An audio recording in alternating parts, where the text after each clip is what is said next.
Sometimes healing doesn't come in grand epiphanies. It slips in quietly, like the calm after a long storm. It's the night you stop fighting the pain, the night you surrender to the silence. And somehow, that silence becomes sacred. Welcome back, listeners, to this episode of the Cosmic Confluence podcast. I'm your host, Sana, and today, for this episode, we sit down with Lee Carlson, author, journalist, and Zen practitioner, whose memoir, Passage to Nirvana, chronicled his recovery from traumatic brain injury through writing, sailing, and Zen practice. His new book, A Single Excellent Night, invites us into another layer of awakening, one shaped by his relationship with writer and teacher Peter Matheson and by the ongoing dance between discipline and surrender. Listeners, Lee's work is not about perfection. It's about presence. It's about learning to sit with what is, and in that stillness, finding something quietly extraordinary. And I have had nights like that too. The ones where everything fell apart for me, and yet somehow that falling became freedom. So today we'll explore what makes a single night excellent and why it might just be enough. So Lee, welcome to the show, and it's really an honor to have you here with us. Thank you, Sana. I'm very happy to be here. So Lee, let's start with the title first. A single excellent night. It feels both simple, but it really is profound. So, if I may ask, what does excellent mean to you now, compared to how you might have defined it before your injury or your Zen practice? So before all of that, I was a typical type A Westerner. I was a journalist in New York. I was very competitive in sports. So I'd been trained all through my schooling and in my work that excellence was something that you attained, and it was, like getting an A+ in school, or that it was getting 100 on the exam, or that it was this sort of pinnacle. And after my accident, after my studies with Peter Matheson, after years of meditation and learning to let go and learning to be present, it took on a very different meaning for me. Excellence means to really be in the moment and to enjoy the moment. And it's not necessarily a competition anymore. It is about surrender, as you said. It's about presence. And it is about having the discipline to get to those places as well, and to stop always striving for this supposedly pinnacle of excellence. That really that is interesting, and it also resonates. And was there any moment for you, when you realized that healing didn't mean returning to who you were before, but it's like becoming an entire different version of you? Yes and no. So it was returning to who I was before, but not who I'd ever realized it was before. I was returning to a self that was really authentic, that my teacher, Peter, fortunately, my name is Lee, so it was very easy for him to make a rhyme out of it. He kept saying to me, "Be Lee." That was his instruction to me, just be Lee. And so I was in my early 40s at the time, and I had to let go of the person that I thought I was and that I thought I wanted to be. And I discovered a new self, but that new self was also a very ancient self and a very authentic self. So it really went full circle. Yeah, that makes sense. And you, especially when I was reading your intro, the something that really made me think is especially about Zen. Zen practice is it demands presence, but it also demands at the same time structure and discipline. And because you have been, as you mentioned, you have been this type A, a type A person. Um, did your devotion to Zen ever feel like this another form of striving, like the very thing Zen wants against? It certainly did in the beginning. Absolutely. I threw myself into it headlong with the typical, just full speed ahead. And I don't care about the pain in my legs. I don't care about the pain in my back. I don't care about, I'm going to make this work. I'm going to do this. It was that in the beginning.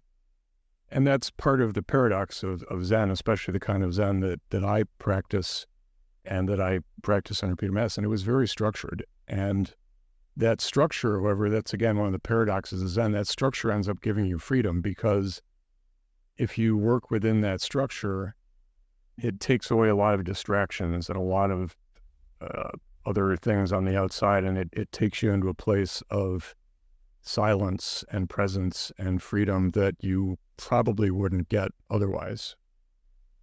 Mhm. Mm. Mm. Yeah, I think it's kind of sometimes I think a paradox. Like the more we try to be still, the more restless we become, because we kind of have been habituated of that chaos, that racing of thoughts and everything happening very fast. And I think it also reflects that how surrender, it often begins the exhaustion, uh, probably not every time an enlightenment. Yes, that as it's referred to very often in Zen and also in other traditions, monkey mind. Your mind, it rebels almost. You're trying to silence it and you're trying to sit quietly, and your mind is just going, I'm not going to do that. I'm going to start just chattering away and I'm going to bounce around. And it's kind of like trying to nail down a blob of mercury.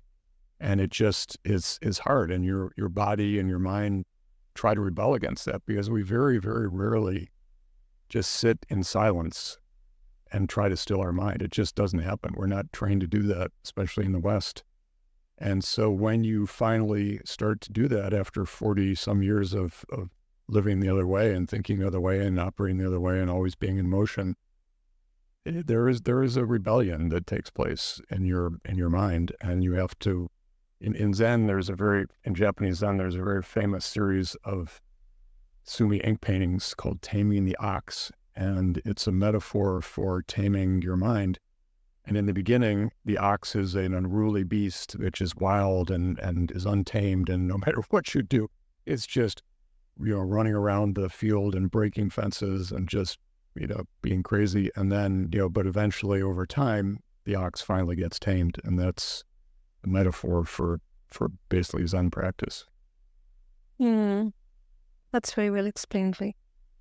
Okay, so moving on to your new book. And before that also, this book has been inspired, by your, like the teachings and of course, your relationship with Peter Matheson. It really seems pivotal. So I am personally very interested to know, Lee, that what did he teach you that you only truly understood years later? So being a impatient Westerner when I first started, I remember one time. So when you study with a Zen master like that, you are expose them in many different ways. And one way, you're sitting with a group of people meditating and he's sitting with you. And then another way, you have private one-on-one meetings and discussions with him where you both are sitting cross-legged, just literally inches from each other. And it's a very intense, and usually that happens after hours and hours of meditation. So you're very aware and he's very aware. And I remember one of my early encounters with him in that situation, it's called dokusan, is the Japanese term for that meeting face to face with a teacher. And I said to him, I said, okay, tell me, what's the secret of Zen? Because I just was impatient and I just, wanted to jump ahead in the course, so to speak. And he sort of laughed and looked at me, but he very honestly said to me, the secret of Zen is compassion. And it didn't sink in at the time. It didn't sink in for a long time, but I now really realize that very simple answer, how true that really was. Mm. And of course, compassion for ourselves and for others as well. Compassion for ourselves, compassion for others, and compassion for the world around us. Peter was also a great naturalist. He wrote a number of books. He wrote a book on tigers. He wrote a book on cranes, the bird, the crane.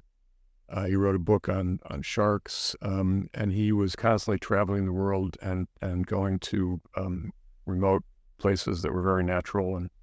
And so he also taught me and was constantly teaching all of his students the importance of our place in nature and in the world. And that's very Zen too. Zen has a grand tradition of using nature as teaching tools and using metaphors from nature to do that as well.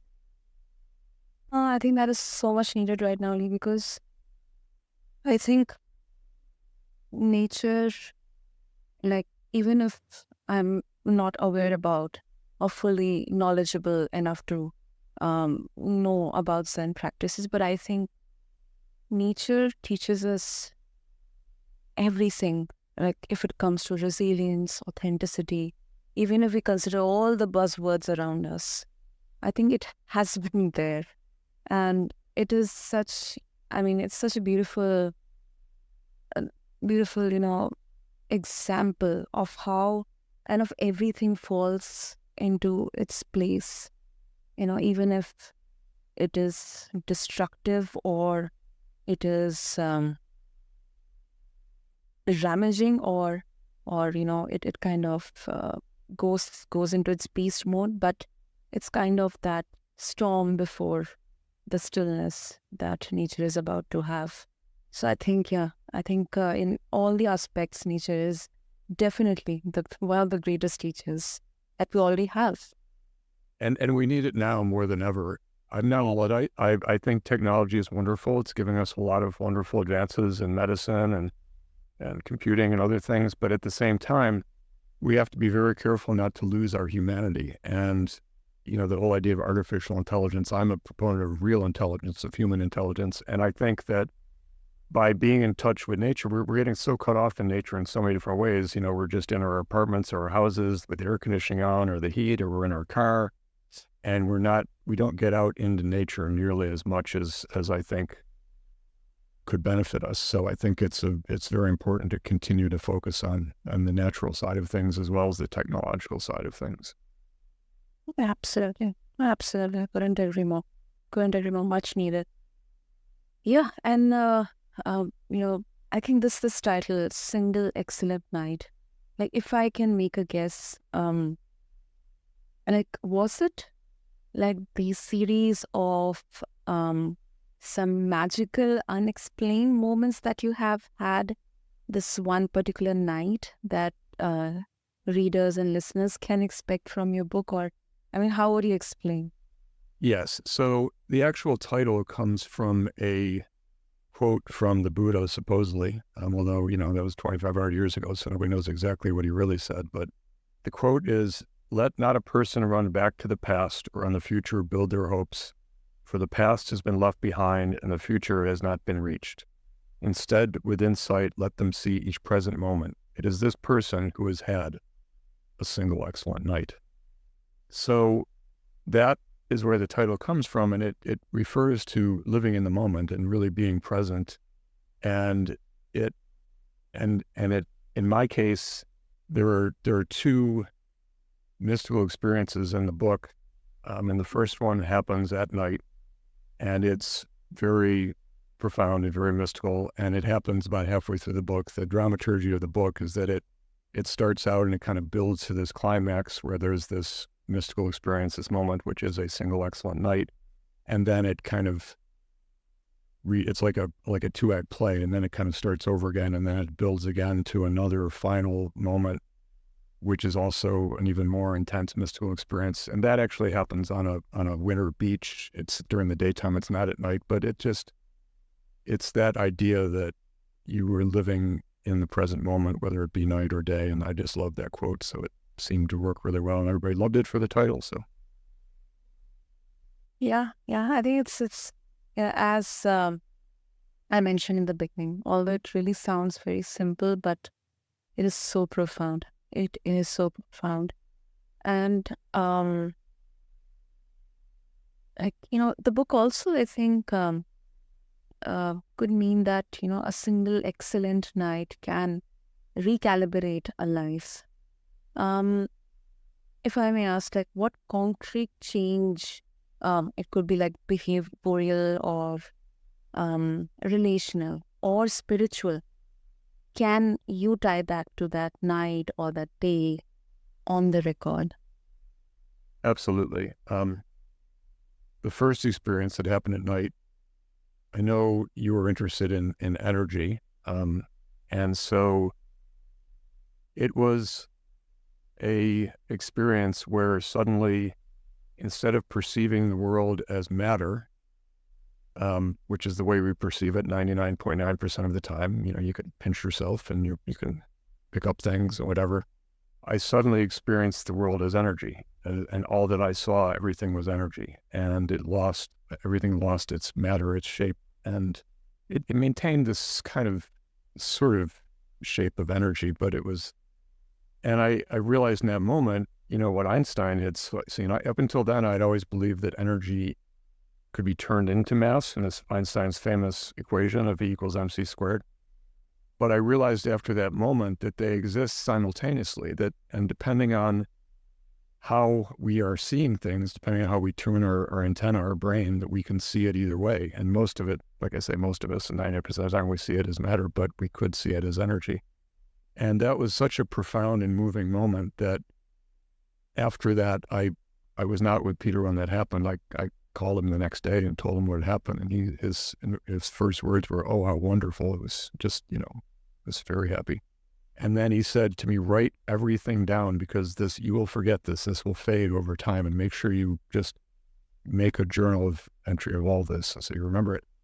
And actually, those are the few times he's been wrong, because I've never forgotten it. And it just totally changed how I see the world. And because I also saw how connected we all were, how our spheres of energy connected with each other, because it was at an event where there were probably, 60, 70 people at this event. And it was a meditation event. Everybody was sitting down, and you could see that how we all connected and our spheres of energy connected. And that has never left. That totally changed how I saw the world. And then the second event, which was the second mystical event, which was even more profound to me anyway, was really an encounter with the divine. It's all I can say. The heavens opened up and everything changed, and the way I experienced the world changed. And again, Peter told me, write it down, you'll forget it. I've never forgotten it. And once you've had that experience, and once you realize the just amazing love that underlies all things, it never leaves you. It doesn't go away. Wow. Oh, and especially you mentioned about, like, this energy and mass, like this interchangeable. I think our cosmos or universe is a great example. Like, um, we talk about antimatter or dark matter, or this nothingness that, after a certain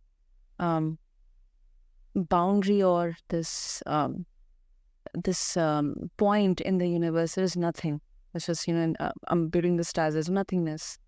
But then there's still energy in there. I mean, scientifically I cannot say, but what logically I could think that, we can experience this energy because so many forces are interacting in there.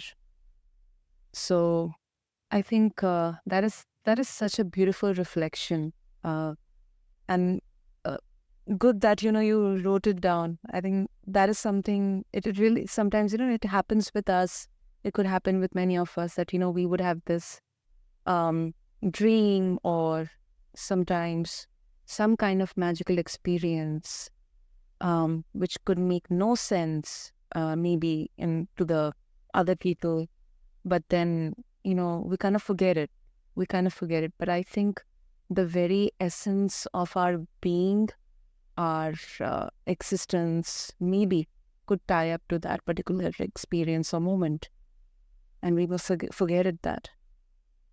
And I think deep down, we've all had some moment of that, some memory of that, maybe in the womb, maybe as children, maybe in a previous life. I don't hold myself, and many people have had experiences like that, so I'm not unique, but it is something that is very wonderful. And it's interesting you talk about dark energy, because the way I wrote the book, I was a journalist, and I'm a big believer in telling stories, and stories help people learn. So the book is actually a series of stories, but then after each story, there is an essay accompanying that story, because some people also learn that way, we're reading essays. So the chapter about the single excellent night, when I experienced the energy, there's an essay after that talking about energy. And I was editor-in-chief of a physics magazine a long time ago, just for a brief period of time.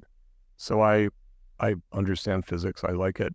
And so in that chapter, I talk about dark energy and how it's this, that modern science is starting to find this thing that permeates the universe, but they don't know what it is.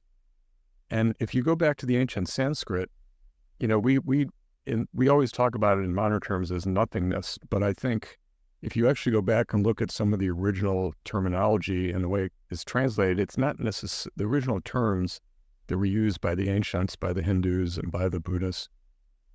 It's something more. It's not nothingness. It's almost like everythingness. And so I think you're right. Within that dark energy, within that supposed nothingness, there is a lot going on. There is everythingness that we just don't know what it is. And one of the things that I say repeatedly in the book, there's a famous Zen saying that was one of Peter's teachers used often, which is, the world is one bright pearl. What need is there to understand it? The world is all one bright pearl. What need is there to understand it? And I realized that just learning to appreciate these things and learning to enjoy them and learning to just be in awe of them is just as important, if not more important, than trying to understand them. I know modern science is hell-bent on trying to understand everything, and that's okay. But sometimes it's best to just sit back and just enjoy it and go, this is really magnificent. This is wonderful. Yeah. I think that once again ties back to this presence, or the being in present, that moment in present. And if you are truly present, you never know what will arise. Exactly.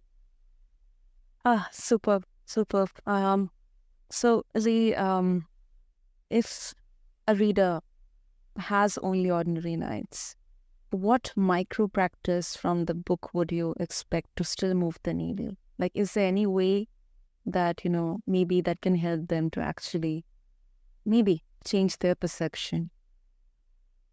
Well, I'm a big believer in meditation. It worked for me, Zen meditation, but it's not for everybody. And so there's a lot of meditation in the book. It's not an instructional manual. It's not how to. There's plenty of other good books and videos, and you can go to teachers and meditation groups to learn that sort of thing. But I do believe that finding stillness in some way, and for some people it might be taking long hikes in the woods, or it might be walking along the seashore, or it might be found in church, or whatever works. But I do think that finding that quiet, that stillness, a way to quiet your mind, and then seeing and being present, seeing what arises, is really the key. And like I say, Zen meditation, traditional Japanese Zen meditation is what worked for me. But I don't force it on anybody. I believe that everybody finds their own path, and there are different paths to the same thing. So. Exactly. That is true. Beautiful.